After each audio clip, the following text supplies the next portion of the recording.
One of the most commonly asked questions I get is about my left hand. I developed it myself. Of course, there's other people who have played way before me that have claimed different techniques. I don't claim I know it, own it, anything. I didn't come up with it. I've never seen anybody else tell me how to play it this way, so I don't know. Just the way I play. I developed it after initially learning traditional grip with a very traditional grip, if you will, orchestral style, where the wrist is a little further down to the drum and held closer to the drum.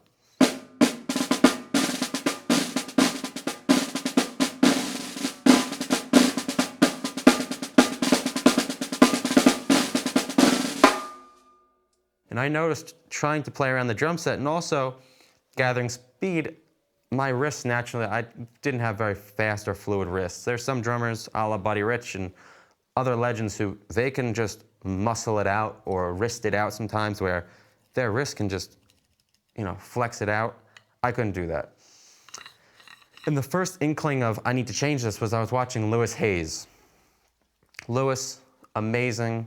There's a video I watched and he was doing crossovers, and I realized instead of having his hand this way, it was completely flipped over, almost mirroring, as you can see up there, match grip. It was that turned over. And it was only a split second. So instead of playing like this,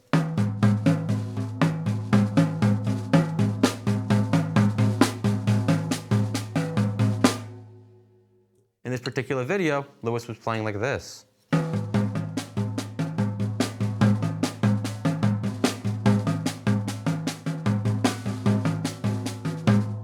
And when I tried it, I said, oh, that makes a lot of sense now. He's not just doing it for no reason. He's not getting caught up. This is not going to happen. This allows you, fit in that little space,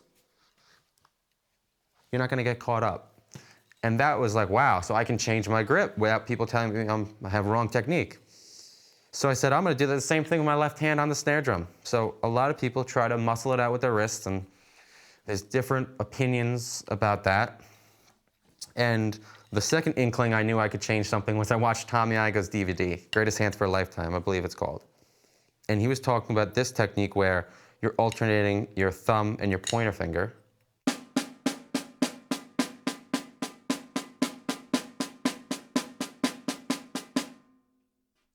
And I said, wow, so he's using other fingers other than just.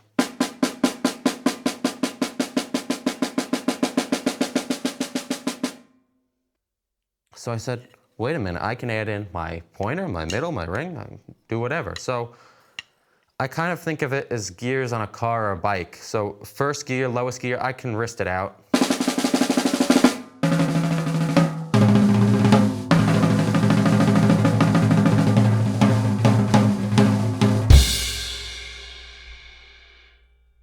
Second gear is where I start putting in what I call the joystick. Now, what that is I imagine my thumb is like a joystick.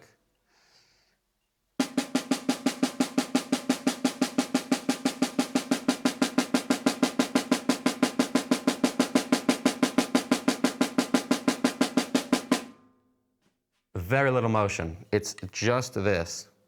It's if I was playing a video game. Now, I can get that to a pretty good speed on just gear 2. Now, you have unlimited gears pretty much. You can start adding in crazy things with your pinkies and everything, combining them, molar, all different things. For me, my max is kind of like gear 3 or 4. Now, 3 or 4 is when we start adding in the thumb, the pointer in the middle, and it's kind of the thing people call my web.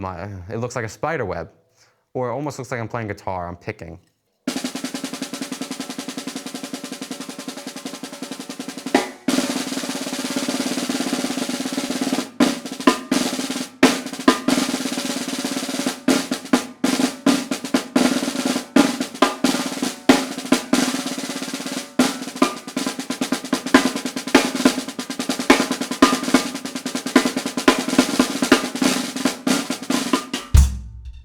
Now, that was gear 3 or 4-ish. A lot of people will ask, well, how do you do the crazy thing where you're doing like the whiplash moment where you're...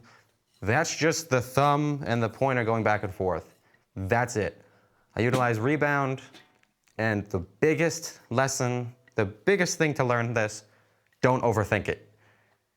I've never been the person who's like, oh, I'm using molar. Oh, I'm using fingers. Oh, I'm using French. I threw out the names many years ago. They're amazing, but I just play the drums.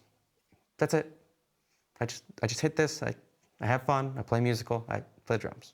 So try not to overthink it, and whatever feels good. You don't want to have bad technique and get injured, but if your middle finger is saying, hey, I think I can push down here and pull in, and maybe if I try this, experiment. That's how the greatest are not all the same.